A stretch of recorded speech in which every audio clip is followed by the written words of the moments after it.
anak-anak kami sekalian. Salam sejahtera bagi kita semuanya. Shalom, salam sejahtera Pak. Silakan anak-anakku boleh kembali.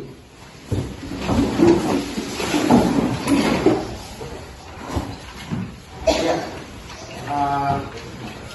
sebelum kita mulai materi pelajaran kita, ada bagian kita berdoa dulu kepada Tuhan, dan doa ini nanti dipimpin oleh Joshua ya.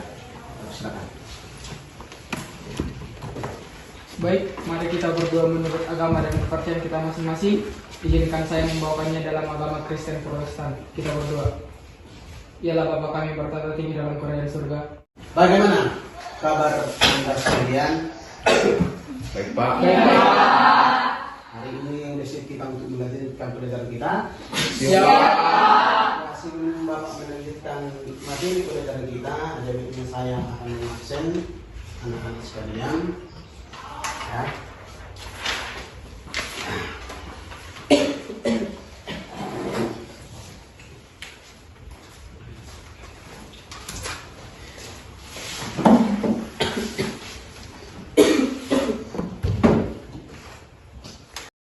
Deswita, Debbie, Sakit Pak. Dian, Sakit Pak. Dita, Sakit Pak. Eni, Sakit Pak. Gabriela, Sakit Pak. Dita, Gracia, Sakit Pak. Hani, Sakit Pak. Haris, Hosean, Immanuel, Hadir Pak. Intan, Sakit Pak. Kevin, Hadir Pak. Claudia, Istra, Sakit Pak. Mas Jana, Sakit Pak. Tama, Hadir Pak. Theodora, Sakit Pak. Titin, Sakit Pak. semuanya sehat-sehat? Siap. Bagaimana dengan orang tua kita? Oke. Nah, hari ini kita akan memulai materi pelajaran kita. Sebelumnya itu saya akan menunjuk materi apa saja yang saya paparkan, dan sebelum ke situ kita harus melihat dulu apa saja yang mau kita pelajari melalui daripada beberapa kompetensi dasar. Di sini disebut dengan menganalisis perkembangan kehidupan politik bangsa Indonesia pada masa demokrasi terpimpin. Adapun tujuan daripada pembelajaran di sini, ya kita lihat.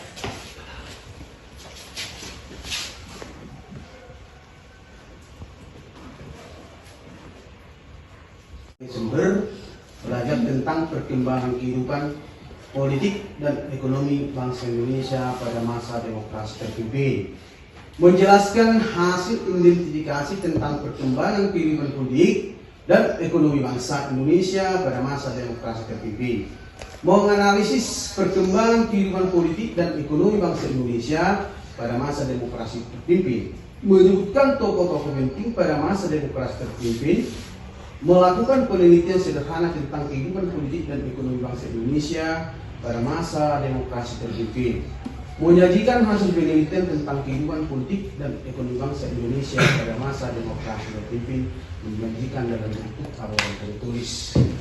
Ya, itulah yang poin-poin yang harus kita ketahui dan juga perlu kita pelajari.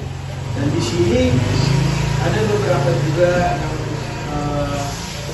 saya sampaikan kepada Anda sebelum kita memulai pelajaran. Yang pertama kita lihat kan kita harus mengaitkan dengan pelajaran kita minggu yang lalu. Minggu yang lalu mengenai minggu yang lalu apa yang kita pelajari pada saat itu, tentu kita mempelajari yang disebut dengan demokrasi liberal. Coba dulu Dita. Kalau dari singkat saya Pak, pada pembelajaran sebelumnya kita belajar tentang demokrasi liberal. Di situ ada pemilu tahun 1955 dan pada saat itu Pak ada dampak dari pemilu tersebut di bidang ekonomi. Sehingga pada saat itu Pak, seingat saya diajarkan oleh Bapak di bidang ekonomi terjadi pemerosotan perekonomian Indonesia pada masa itu, sehingga muncullah ekonom dengan programnya yang terkenal yaitu Gunting Syafruddin. Program ini terkenal karena dianggap sebagai kebijakan moneter yang dilakukan dengan pemotongan nilai uang dan dibuat oleh Menteri Keuangan pada masa itu Pak, namanya Syafruddin Prawira Negara. Sehingga pada tahun 1945 sampai 1966 kebijakan tersebut berhasil mengurangi jumlah uang beredar dan inflasi pun turun pada masa itu. David, kemarin kan disebut dengan yang seperti dibilang si kita itu, ada juga perubahan atau perombakan yang disebut dengan Gunting Syafruddin. Alasannya di situ adanya Gunting Syafruddin akibat daripada apa yang tadi ditamakannya uang Belanda maupun juga uang dari PD Jepang, begitu juga dengan uang rupiah daripada Indonesia itu pada saat itu.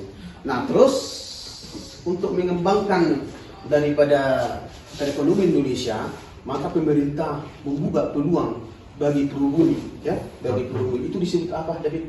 Ada yang namanya sistem ekonomi Alibaba, Pak. Iya, itu Ali apa artinya? Baba apa artinya? Sistem ekonomi ada Alibaba merupakan sistem ekonomi yang juga sama karena Indonesia mengalami krisis ekonomi, sehingga pada tahun 1953 pada saat kepemimpinan kabinet Alisa Suramintjo I, pemerintah atau kabinet membuat suatu sistem ekonomi Alibaba yang dimana tujuannya yaitu melakukan kerjasama dengan pengusaha non pribumi atau pengusaha Cina.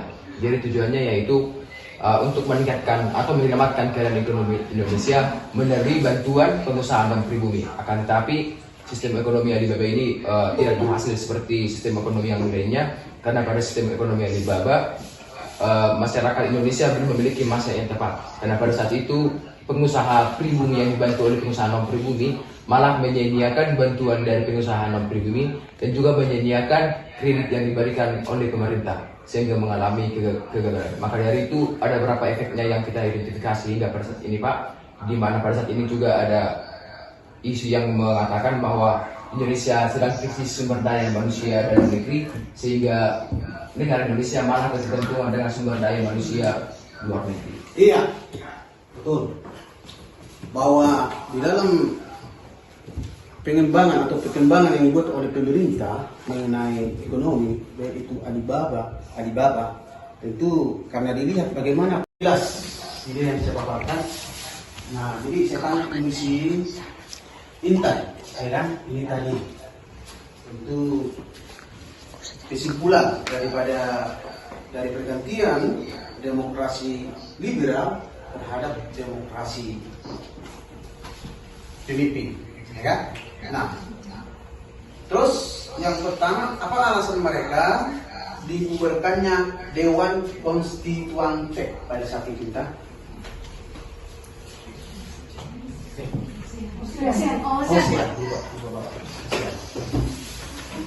Sudah bikin apa dan kurang mengerti aku dari situ Pak.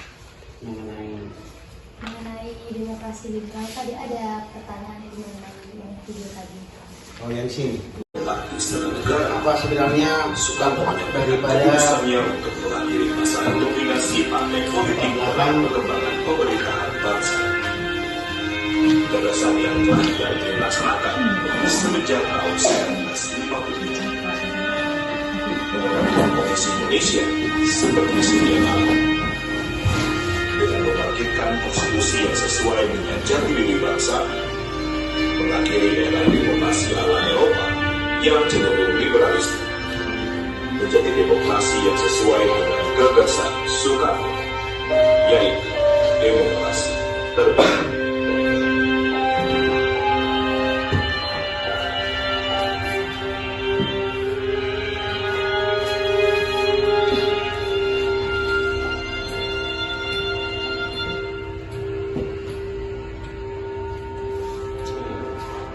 Demokrasi liberal yang telah sejak pemberlakuan Undang-Undang Dasar sementara tahun 1950 ternyata tidak membawa dampak yang baik bagi stabilitas dalam segala aspek kehidupan bangsa. Kondisi keamanan yang buruk seperti pemberontakan DITI yang tak kunjung selesai, hingga memuncaknya aksi pemberontakan yang dilakukan oleh dewan-dewan militer daerah pada PRRI Bumesa. Kondisi yang tak jauh berbeda terjadi pada bidang ekonomi. Walaupun situasi ekonomi sempat membaik di tahun 1950 setelah terjadi perang Korea, namun pasca berakhirnya perang tersebut terbilang sulit untuk menghasilkan konklusi antar partai-partai politik mengenai falsafah negara yang akan disematkan. Hingga gagasan Soekarno dalam konsepsinya mengenai sistem demokrasi terpimpin mulai mengulang, mengakibatkan usulan untuk kembali ke Undang-Undang Dasar 45 mulai menjadi perbincangan hangat di kalangan elit politik. Rencana untuk kembali kepada Konstitusi 45 mendapatkan dampak besar akibat dari situasi keamanan di wilayah Sumatera. Ekonomi dari pengusaha daripada pribumi dibandingkan dengan pengusaha luar, itu maksudnya. Tetapi di sana kalau dia ada kan Alibaba, toh juga tidak ada seperti yang dibilang Sidabi tadi apa? Mengalami kegagalan, Pak. Tetap juga mengalami kegagalan karena orang pribumi tidak sepenuhnya mengerjakan apa yang telah dipertanggungjawabkan oleh pemerintah kepada pribumi. Nah, seperti itu dia. Lalu kita lihatlah di sini ada bentuk-bentuk daripada beberapa permasalahan. Nah, sebelum kita lanjut materi kita, terlebih dahulu kita melihat video, ya. Kita lihat video di sini. Ya, kita lihat video.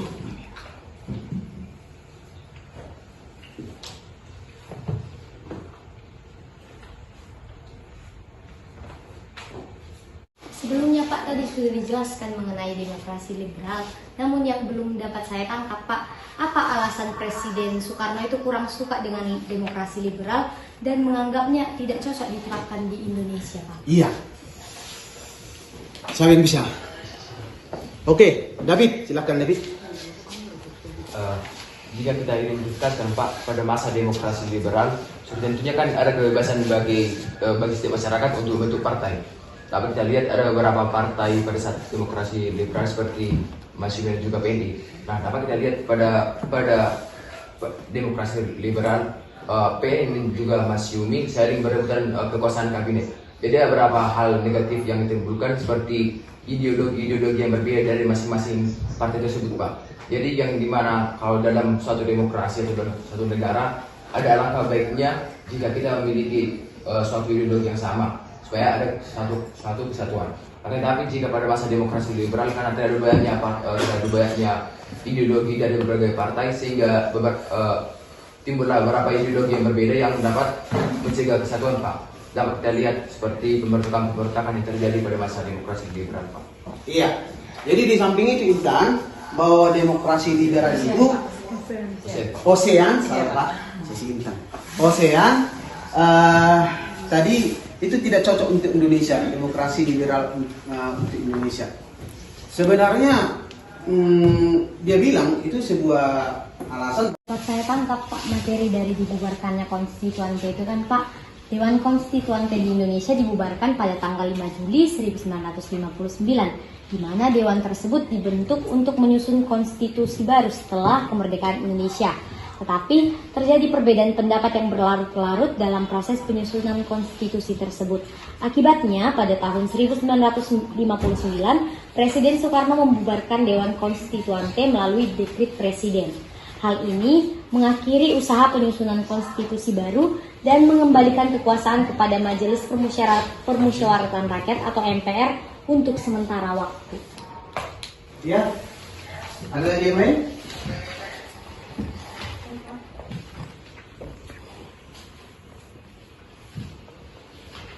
Tidak berlakunya Undang-Undang Dasar sementara tahun 1950. Ya kan? Tadi itu apa? Jadi Yesus. Misalnya Pak, saya ngomong Pak, tidak berlakunya Undang-Undang Dasar sementara 1950 itu karena sering terjadi pergantian kabinet pada pemerintahan tersebut yang menyebabkan ketidakstabilan dalam politik. Itulah Sering terjadi pergantian kabinet pemerintah yang menyebabkan ketidakstabilan dalam politik, Pak. Untuk MPRS sementara atau Majelis Permusyawaratan Sementara dan Dewan Perwakilan Agung Sementara. Ya, itu yang dimaksud di sana. Jadi mereka bentuk biar bisa mengatur daripada sistem pemerintahan yang telah dibuat oleh Presiden Soekarno. Dan sesudah itu kita masuk penjelasan dengan materi kita, biar lebih akurat lagi. Di sini kita lihat yang namanya disebut dengan demokrasi terpimpin. Adapun di sini kita lihat latar belakang demokrasi terpimpin, ya. Dari latar belakang, dari segi keamanan nasional, banyak gerakan separatis pada masa demokrasi liberal menyebabkan ketidakstabilan negara, ya. Itu dari segi keamanan nasional, banyak gerakan separatis pada demokrasi liberal menyebabkan ketidakstabilan negara, diakibatkan ada 7 kabinet dari tahun 1950 hingga sampai 1959. Namanya parlementer ini juga tidak teratur, bahkan tidak terarah, mengakibatkan banyak pemberontakan, perlawanan di dalam setiap daerah. Itulah makanya permasalahan itu muncul di demokrasi terpimpin dulu, disebut dengan banyak gerakan separatis. Sudah kita lihat bagaimana pemberontakan yang dilakukan oleh DTI 1 yang ada di Sulawesi, yang ada juga di Aceh, yang ada juga di Maluku dan di daerah-daerah yang lain yang melakukan pemberontakan akibat daripada tidak kestabilan daripada negara itu. Dan pada saat itu juga bahwa Indonesia kan masih ditangani oleh orang Belanda juga, masih campur tangan dalam pemerintahan Indonesia, dalam ekonomi Indonesia, hanya belum stabil, ya, sehingga mengakibatkan banyak pergolakan yang terjadi di negara Indonesia pada demokrasi liberal. Selanjutnya kita lihat dari segi ekonomi. Sering terjadi pergantian kabinet pada demokrasi liberal menyebabkan program-program yang dirancang oleh kabinet tidak dapat dijalankan secara utuh. Jadi para kabinet ini kan mereka hanya memfokuskan pekerjaannya di lingkungan itu saja. Nah, jadi untuk merencanakan bagaimana ke depannya untuk mengerjakan lahan pertanian, baik seperti padi, tanaman tomat, tanaman sayur, tanaman cabai, bahkan buah-buahan, pepohonan dan sebagainya tidak ada di situ. Didebatkan mereka hanya di tempat itu, sehingga apa yang diprogramkan tidak tercapai. Karena kalau dikasih waktu sekitar 5 tahun, maka program itu akan bisa terjadi. Itu semua diserahkan kepada MPR dan DPR. Tetapi program ataupun susunan tentang undang-undang tidak berjalan dengan baik. Karena apa? Negara ini, tetapi yang mengatur negara ini adalah sebagai pemimpin adalah presiden. Ya? Ini di dalam demokrasi terpimpin ini, aturan dan peraturan dia sendiri yang membuatnya. Dia yang membayangkan. Seperti anggota-anggota DPR, anggota-anggota MPR, Soekarno yang membuatkan. Kita masyarakat sudah memilih dia. Tapi datang contoh Pak Presiden Jokowi membuatkannya kan? Nah, dibuatkannya sesuka-sukanya kan begitu. Nah, bisa pada saat itu. Di waktu demokrasi dibilang, tapi waktu demokrasi terpimpin dialah yang berperan. Karena pada saat itu dia berkata udah saya kasih sama partai, udah saya kasih juga untuk masyarakat tentang kepemimpinan ini, juga tidak bisa. Maka saya akan ambil alih dan membuat sistem demokrasi terpimpin. Inilah sebuah akar kebijakan yang dibuat oleh Indonesia sendiri, dan inilah hasil ciptaan daripada Indonesia sendiri. Itulah menurut daripada Pak Soekarno pada saat itu, ya kan. Dan dominasi presiden itu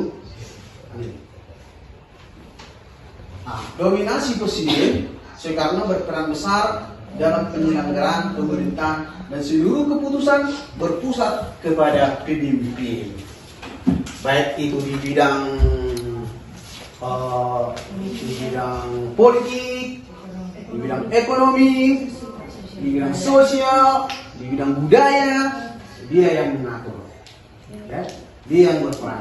Makanya dia direncanakan menjadi presiden seumur hidup, ya. Nah, terus terbatasnya peran partai politik sudah ada berapa?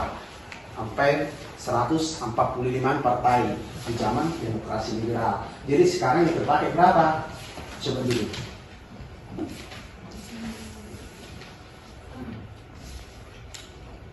Berapa? Dan berapa partai? Oke, sedikit lagi.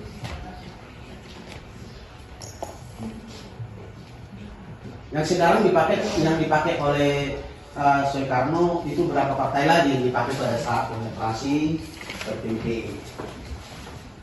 Pemerintahan daripada Soekarno bahwa disebut dengan dua fungsi.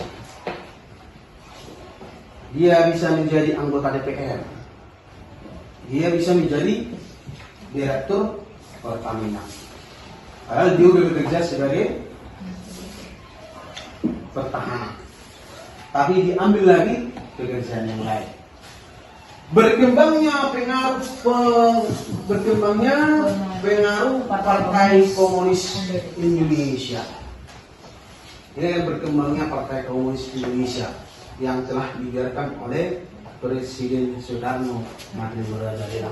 Dari dua partai demokrasi yang kita lihat ini, demokrasi liberal dengan demokrasi terpimpin, apa bedanya? Apa perbedaan yang kalian lihat di demokrasi liberal dan juga di demokrasi terpimpin? Partai yang dipakai. Yang pertama apa itu? Yang pertama Pak, ada Partai Nahdlatul Ulama atau NU. Yang kedua ada Partai Nasional Indonesia atau PNI. Yang ketiga Partai Komunis Indonesia atau PKI. Kemudian ada Partai Katolik, Partindo atau Partai Indonesia.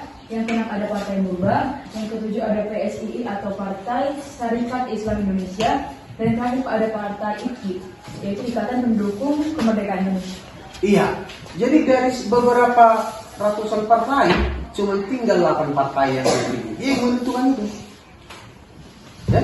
Dia yang menentukan partai itu. Sama juga nanti pemerintahan daripada Orde Baru. Orde Baru juga menentukan hanya 3 partai, atau disebut dengan partai ini, partai P3 dan partai Golkar pada saat itu. Tetapi setelah adanya pergantian reformasi, maka muncul lagi nanti bangkit lagi partai-partai yang besar. Ada kemiripan sedikit antara partai daripada partai-partai di zaman daripada demokrasi liberal dengan demokrasi dan di masa Orde Baru. Selanjutnya MPRS. Yang kedua, anggota MPRS ditunjuk dan diangkat oleh Presiden. 3. Membubarkan DPR hasil pemilu 1955. Ini aturan yang kedua. Menjadikan kedudukan pemimpin lembaga tertinggi dan lembaga negara sebagai menteri yang berarti sebagai pembantu Presiden. Garis besar haluan negara yang bersumber dari pidato tanggal 17 Agustus 1945 yang berjudul penemuan kembali Republik kita dijadikan garis besar haluan negara ditetapkan oleh Dewan Perwakilan Agung, bukan Majelis Permusyawaratan Rakyat sementara. Baru yang kena pengangkatan presiden seumur hidup. Baru yang ketujuh pemberlakuan nasabah. Dirangkul angkatan tentu semua akan hormat, semua akan takut. Jadi tidak seperti dulu lagi banyak berusaha. Nah, memberikan pedoman yang jelas yaitu Undang-Undang Dasar tahun 1945. Itu yang kalian bacakan setiap hari kan? Itu Undang-Undang Dasar tahun 1945 bersama dengan isi dan ayatnya. Nah, merintis pembentukan lembaga tertinggi yaitu MPRS dan Dewan Perwakilan Agung. MPRS, majelis ya, yang menentukan pembentuk presiden dan juga wakil presiden, bahkan yang memberhentikan juga. Tapi bagi Soekarno pada saat itu tidak berlaku. Itu sekarang yang berlaku. MPR sekarang tidak berlaku, di zaman Orde Baru berlaku. Sekarang kalau sejarah tidak hanya melantik dan hanya melantiknya MPRS-nya.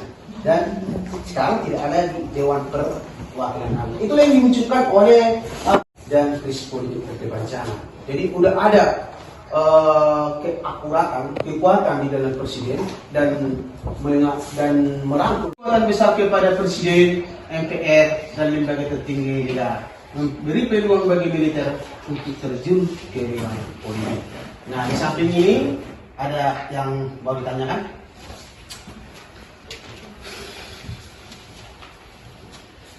Ada mau ditanyakan tadi? Ya, sambil. Nah. Bertanya Pak, apa alasan Soekarno secara resmi mengganti sistem demokrasi parlementer menjadi demokrasi terpimpin? Ya, alasan yang paling penting itulah yang tadi Bapak bilang. Alasan yang paling penting yang pertama bahwa demokrasi liberal itu adalah buatan orang asing. Itu ciplakan orang asing. Jadi ciplakan buatan manusia itu adalah bahwa demokrasi terpimpin. Dan di samping itu juga yang seperti Bapak bilang tadi, bahwa sisinya menyelamatkan negara dari perpecahan dan dari krisis politik berpanjangan. Ada lagi yang lain? Sebelum kita masuk ke materi yang lain, silakan bentuk kelompoknya. Agak dulu aja, kursinya aja. Oke.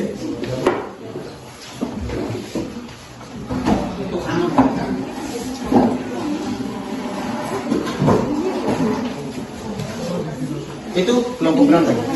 Oh, Kelompok 3, Pak. kelompok 3. Oke. Buat aja kursinya di sini. Hai Pak.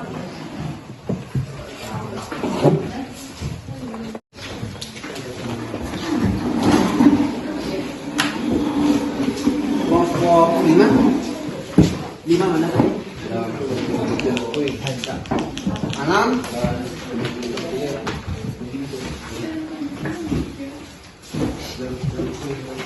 Ya, silakan dikerjakan.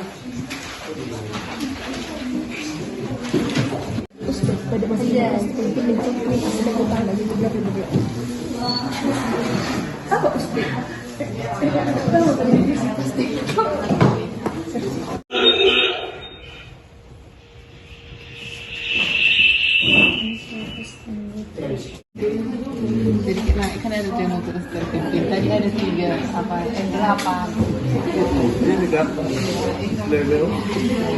Belum bukan.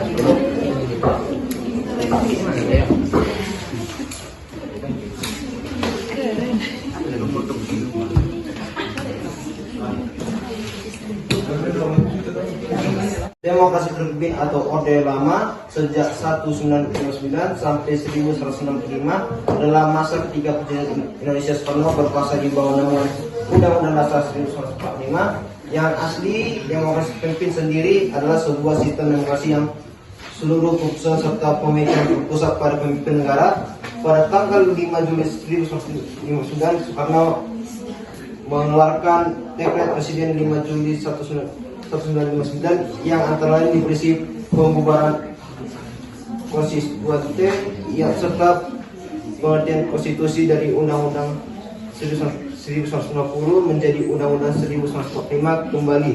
Peristiwa ini menandai berakhirnya demokrasi. Akan mempresentasikan hasil diskusi kami tentang yaitu masa pemerintahan setelah berakhirnya demokrasi liberal sampai berakhirnya kekuasaan Soekarno dikenal dengan istilah demokrasi terpimpin, mengapa digunakan istilah demokrasi terpimpin, dan analisislah sistem pemerintahan pada masa demokrasi terpimpin.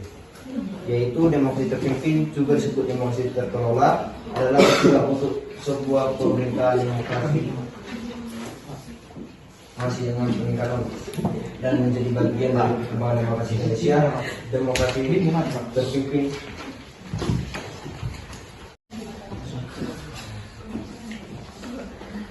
Kelompok yang mana dulu Pak? Dulu.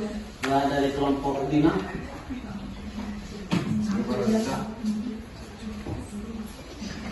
Dari kelompok 4 ingin bertanya kepada kelompok 1, apakah ada perbedaan yang signifikan antara demokrasi liberal dan demokrasi terpimpin? Berdepan video.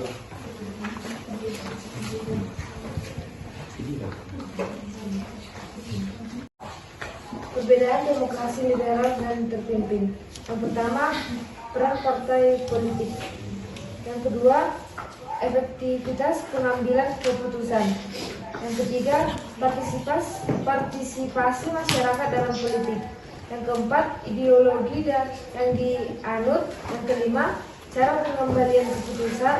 Yang keenam, pelaksanaan pemilihan umum atau pemilu. Yang ketujuh, sistem ekonomi yang dianut.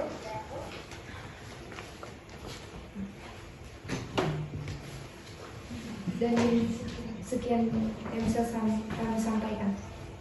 Bagaimana dengan Asia? Baik, terima kasih atas jawaban dari kelompok 1. Kami sudah mengerti dengan yang kalian sampaikan. Oke, berikan aplaus.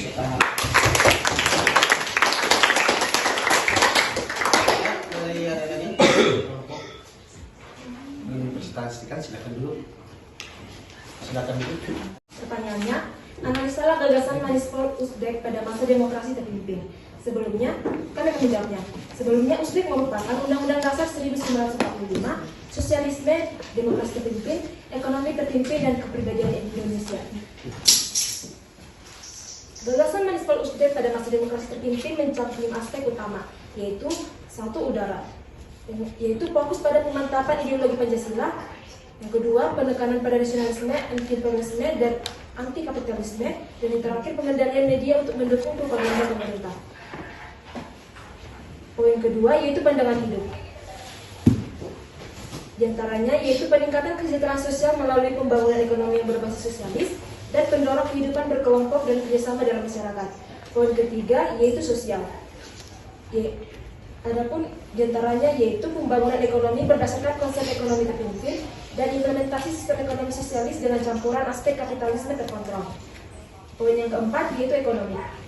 Diantaranya yaitu penguatan nasionalisme ekonomi melalui kebijakan ekonomi terpimpin dan pembentukan BUMN untuk mengontrol sektor strategis. Dan yang terakhir yaitu keamanan. Diantaranya yaitu kebijakan luar negeri yang independen dan aktif dan pembentukan TNI sebagai alat keamanan dan penegak ideologi Pancasila.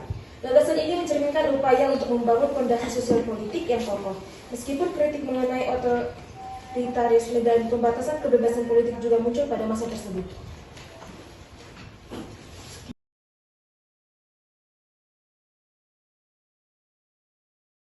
Masa demokrasi terpimpin, yaitu Manispol Uzbek merupakan gagasan manifesto politik yang dikeluarkan oleh Soekarno melalui pidatonya pada 17 Agustus tahun 1959 yang berjudul Penemuan Kembali Revolusi Kita. Gagasan tersebut kemudian ditetapkan sebagai garis-garis besar haluan negara atau GBHN oleh MPRS pada tahun 1962. Sekian jawaban kami. Ada lagi? 25 ya. Kami Uzbek pada masa demokrasi terpimpin.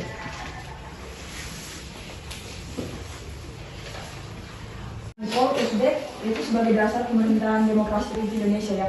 Pertanyaannya adalah apakah Manispol atau Uzbek itu mencerminkan prinsip-prinsip esensial demokrasi yang seharusnya ada dalam sebuah pemerintahan? Terima kasih. Anak-anak, terima kasih buat partisipasinya, di mana dari awal, pertengahan, hingga sampai akhirnya pembelajaran kita ini berjalan dengan baik. Baik itu dari Bapak pas waktu menjelaskan materi, begitu juga dengan diskusi kita, dan pekerjaan-pekerjaan LKPD yang telah kalian siapkan berjalan dengan baik. Dan untuk minggu berikutnya, kita akan mempelajari yang disebut dengan perebutan Irian Jaya. Dan hari ini Bapak akan menutup materi pelajaran pada saat ini, dan untuk itu kita berdoa.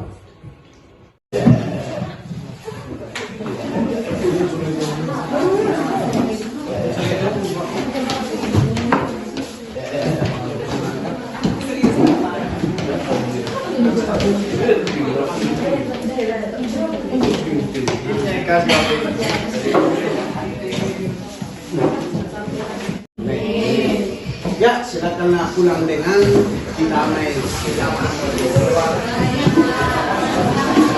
Terima kasih untuk anak-anak sekalian. atas partisipasinya, di mana terus kita berjalan dengan baik dan dari awal kita sampai pelajaran kita, bahkan diskusi kita pun berjalan dengan baik, ya. Dan untuk hari ini penjelasan yang Bapak berikan hari ini, baik itu dengan bentuk motivasi dengan video, begitu juga penjelasan yang Bapak saya sampaikan itu, karena itu menjadi bentuk pelajaran di dalam kehidupan kita sehari-hari. Dan untuk minggu berikutnya kita akan masuk lagi pertemuan berikutnya mengenai pembebasan Irian Jaya di dalam demokrasi terpimpin. Ya, nah, kita akhiri pelajaran kita ini dengan dipimpin oleh satu orang berdoa. Ya, silakan. Baik teman-teman, untuk pembelajaran kita kembali berdoa. Terima kasih Bapak, terima kasih Yesus, terima kasih Roh Kudus atas berkat dan kasih karunia-Mu hingga kami dapat mengisahkan pembelajaran ini Tuhan. Ya Tuhan, sebentar lagi kami akan pulang ya Tuhan, berkati kami di perjalanan.